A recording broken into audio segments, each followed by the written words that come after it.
สบายดีหมู่เพื่อนหมดสุขุสุคนเนาะวันนี้ก็มาพบพอกันคือเก่าเด้อพี่น้องเด้อพามาเบิ่งงัวคือเก่าเอาเกลือให้มันกินเลยพี่น้องนี่ลานทรายกำลังจัดการนะถุงยางมันกินจะหน่อยฮะนะเก็บรถนี่เนาะพี่น้องเนาะอาชีพเกษตรกรเฮาเลี้ยงงัว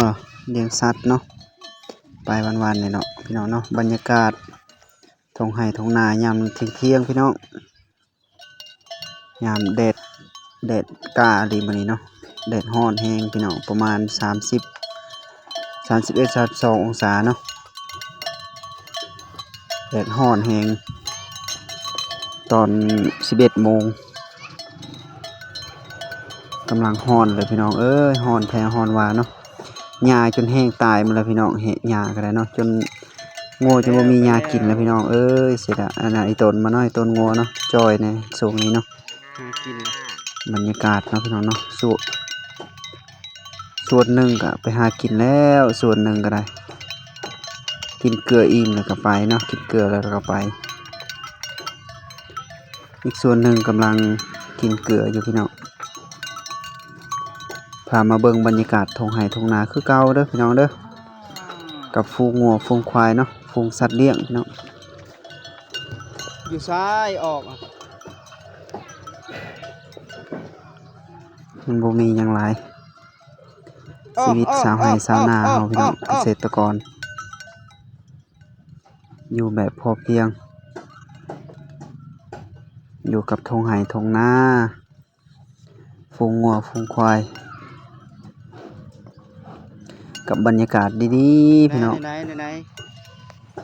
นี่ถึกมันหูความแล้วพี่น้องเด้อถึกตัวนี้เนาะมานี่